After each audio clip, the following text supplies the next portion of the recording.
नमस्कार विद्यार्थी मित्रांनो, नर्सिंग नोट्समध्ये आपले स्वागत आहे। आजच्या व्हिडिओमध्ये आपण जीएनएम फर्स्ट इयरचा क्वेश्चन पेपर बघणार आहोत। सब्जेक्ट आहे बायोसायन्स म्हणजेच ॲनाटॉमी, फिजिओलॉजी आणि मायक्रोबायोलॉजी। प्रश्न पहिला आहे, योग्य शब्द निवडून वाक्य पूर्ण करा। आदिवृक ग्रंथी टिंबटिंबच्या वरच्या भागात स्थित असतात। इथं ऑप्शन दिले यकृत, मूत्रपिंड, प्लीहा, मूत्राशय। तर यकृत ही एक प्रकारची स्वतः ग्रंथी आहे, ते ह्याच्यामध्ये हार्मोन सिक्रेट होत असतात, त्यामुळे हे आन्सर ते येणार नाही, कारण इथं आपल्याला आदिवृक ग्रंथी कुठे असते ते विचारले। यकृत तर स्वतः एक ग्रंथी आहे, म्हणजे हे उत्तर नसणार आहे। आणि दुसरा ऑप्शन आहे प्लीहा। तर प्लीहा हा बघा एक लिम्फॅटिक अवयव आहे आणि याच्यामध्ये ग्रंथी नसतात, लिम्फॅटिक अवयव आहे, याच्यामध्ये उती असतात म्हणजे टिश्यू असतात, म्हणजे हे आन्सर ही येणार नाही। आणि तिसरा ऑप्शन आहे क मूत्रपिंड। तर मूत्रपिंडाच्या वरच्या भागात या आदिवृक ग्रंथी असतात, तर म्हणून हे उत्तर बरोबर आहे। उत्तर आहे मूत्रपिंड क। आणि चौथा ऑप्शन दिले मूत्राशय। आता मूत्राशय पण हा एक प्रकारचा अवयव आहे आणि त्याच्या खालच्या भागामध्ये प्रोस्टेट ग्रंथी असतात, आदिवृक ग्रंथी नसतात, तर ह्याच्यामध्ये प्रोस्टेट ग्रंथी असतात, म्हणून हे पण उत्तर येणार नाही। मूत्रपिंड हे उत्तर बरोबर आहे। आता दुसरा आहे सूक्ष्मदर्शक यंत्राचा शोध टिंबटिंब यांनी लावला। ऑप्शन आहे Alexander Fleming, Louis Pasteur, Louis Hook आणि गॅलिलिओ। तर अलेक्झांडर फ्लेमिंगनी पेन्सिलिनचा शोध लावलाय आणि लुईस पाश्चरनी पाश्चरायझेशन, दूध मिल्क बॉईल केलं जातं, पाश्चरायझेशन प्रोसेस असते, त्याचा शोध लावलाय लुईस पाश्चर यांनी। तर हे उत्तर पण नसणार आहे, म्हणजेच अ आणि ब हे उत्तर नसणार आहे। मग राहिला ऑप्शन क लुईस हॉक। ॲक्च्युली याचं नाव लुईवेन हॉक असं आहे, इथे मिस्टेक झाली, लुईस हॉक। तर यांनी सूक्ष्मदर्शकाचा शोध लावलेला आहे, म्हणजे ऑप्शन क हे उत्तर बरोबर आहे। आणि गॅलिलिओचा शोध मात्र दुर्बिणीचा, गॅलिलिओ यांनी दुर्बिणीचा शोध लावलेला आहे, म्हणजे हे उत्तर पण बरोबर नाही। उत्तर बरोबर आहे उत्तर क लुईन हॉक। तिसरा आहे हृदय हे टिंबटिंब कप्प्यांनी तयार झाले आहे। तर याचे ऑप्शन आहे 3, 5, 4 आणि 6। तर हृदय हे 4 कप्प्यांनी बनलेले आहे। ॲवॉर्टा, राईट आणि लेफ्ट असे दोन राईट लेफ्ट असे 4 कप्पे असतात। राईट वेंट्रिकल, लेफ्ट वेंट्रिकल, ॲवॉर्टा असे, राईट ॲवॉर्टा आणि लेफ्ट ॲवॉर्टा असे 4 कप्पे। चौथा आहे मांडीचा सांधा, टिंबटिंब प्रकारचा सांधा आहे। तर मांडीचा सांधा हा बॉल आणि सॉकेट प्रकारचा सांधा आहे। तर याच्यामध्ये ऑप्शन दिलेत पिनहोट, सँडल, हिंज आणि बॉल आणि सॉकेट। आता पिनहोट सांधा कुठे असतो, तर हा एक सायनोवियल प्रकारामध्ये मोडतो, म्हणजेच जी फिरण्याची क्रिया आहे, आपण इकडे तिकडे मान वळवतो, हातपाय वळवतो, तर त्या म्हणजे फिरवण्याची क्रिया सुलभ होते या पिनहोट सांध्यामुळे।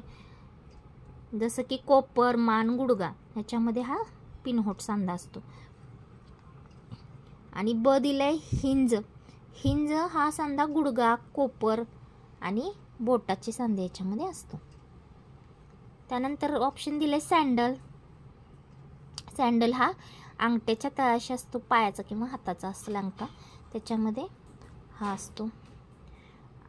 ऑप्शन ड आहे बॉल आणि सॉकेट। तर बॉल आणि सॉकेट हे उत्तर बरोबर आहे, मांडीच्या सांध्यामध्ये बॉल आणि सॉकेट प्रकारचा सांधा असतो। तर पाचवा आहे बायोमेडिकल वेस्ट हे वेस्ट डिस्पोजल तत्वानुसार पेशंटच्या जखमेवरील मलमपट्टी टिंबटिंब बॅगमध्ये टाकावी। ऑप्शन आहे हिरवी। आता हिरवी बघा, हे हिरवीमध्ये ऑफिस स्टेशनरी वेस्ट टाकले जातात, टिश्यू पेपर वगैरे असे, ते हिरव्या पिशवीमध्ये टाकले जातात। ब आहे पिवळी। तर ह्याच्यामध्ये कॉन्टॅक्ट विथ बॉडी फ्लुइड म्हणजे लिक्विड जे असेल, मूत्राशयाची पिशवी असेल ज्याच्यामध्ये लिक्विडचं प्रमाण आहे, त्याच्यात यूज केले गेलेल्या आर्टिकल्स असतात, ते ह्याच्यामध्ये पिवळ्या पिशवीमध्ये टाकतात। मग आता इथं काय विचारलं आहे, जखमेवरील मलम। आता जखम म्हणजे ओलसरच असते, म्हणजे ओलसर असते म्हणजेच बँडेज, ज्याच्यामुळे इन्फेक्शन होऊ शकतो, तसे सगळे वेस्ट पिवळ्या पिशवीमध्ये जातात, इन्फेक्टेड। म्हणून आता जखम पण इन्फेक्टेड आहे, म्हणून पेशंटची जखमेवरील मलमपट्टी हे पिवळ्या पिशवीमध्ये हे आन्सर बरोबर आहे. जखमेवरील मलमपट्टी हे पिवळी बॅगमध्ये टाकावी. आणि ऑप्शन क आहे निळा. आता निळ्यामध्ये काय तर डिस्कार्डेड मेडिसिन असतात ते सगळे निळ्या पिशवीमध्ये टाकले जातात. आणि ड आहे काळी पिशवीमध्ये शार्पन मेटल ऑब्जेक्ट टाकले जातात किंवा आर्टिकल टाकले जातात. प्रश्न ब बघूया. खालील जोड्या लावा. अ गट आणि ब गट दिलेत. एएस नोड इन्सुलिन ईस्ट आणि पित्त कवचधारी जंतू. तर एएस नोड हे गती नियंत्रण करणारे यंत्र आहे. इन्सुलिन हे स्वादुपिंड पेशी आहे. आणि ईस्ट म्हणजेच फसफसणे. आणि पित्त हे स्निग्ध पदार्थाचे पचन. कवचधारी जंतू गॅस गँग्रीन. तर हे झाले जोड्या लावा. आता प्रश्न क बघूया आपण. प्रश्न क बघणार आहोत. चुकी बरोबर ते लिहा. पहिला प्रश्न आहे गुणसूत्रे पेशीजीव द्रव्यात असतात. तर याचं उत्तर आहे चूक. तर गुणसूत्रे कुठे असतात तर केंद्रकामध्ये म्हणजेच न्यूक्लियसमध्ये गुणसूत्रे असतात, म्हणून हे ऑप्शन चुकीचं आहे. अँड्रोजन हे पुरुष लैंगिक संप्रेरक आहे. तर याचा आन्सर बरोबर आहे. अँड्रोजन हे पुरुष लैंगिक संप्रेरक आहे. आणि स्त्रीलैंगिक संप्रेरकमध्ये इस्ट्रोजन येतं.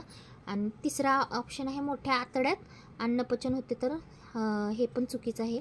तिसऱ्या ह्याच्यामध्ये मोठ्या नाही तर लहान आतड्यामध्ये अन्नपचन होते. आणि श्वासाच्या प्रत्येक सायकलचे नॉर्मल इथं टायटलच्या जागी टायडल असं आहे. टायटल झालंय चुकून. टायडल व्हॉल्यूम 500 मिली इतके असते. तर हे पण बरोबर आहे. तर हे श्वासाचे श्वासोश्वासाचं सायकल म्हणजे काय तर श्वासोश्वासाची क्रिया आहे. आत घेणे ऑक्सिजन आणि कार्बन डायऑक्साईड बाहेर सोडणे, म्हणजे यालाच म्हणतात श्वासोश्वासाचं सायकल. तर ह्याचं व्हॉल्यूम किती असते तर 500 मिली इतके असते. तर हे बरोबर आहे आन्सर. विट्रियस म्हणजे ह्युमरचा रंग पिवळा असतो. तर ह्याचं आन्सर चुकीचं आहे. विट्रियस म्हणजे काय तर डोळ्याच्या लेन्सच्या मागे हे विट्रियस असतं. त्याचा रंग कसा असतो पारदर्शक असतो. समजा पिवळा असेल तर काय तर प्रॉब्लेम आहे असं आपण समजायचं. काहीतरी आजार झालेला असेल किंवा काही दुसरा प्रॉब्लेम आहे त्याच्यामुळे रंग त्याचा पिवळा आलेला असतो. पण ह्याचा रंग हा पारदर्शक असतो. तर पुढच्या व्हिडिओमध्ये लवकरात लवकर मी तुमच्यासाठी नवीन प्रश्नपत्रिका घेऊन येणार आहे. प्रश्न पहिला. तोपर्यंत माझ्या चॅनलला लाईक शेअर सबस्क्राईब कमेंट करायला विसरू नका. थँक्यू.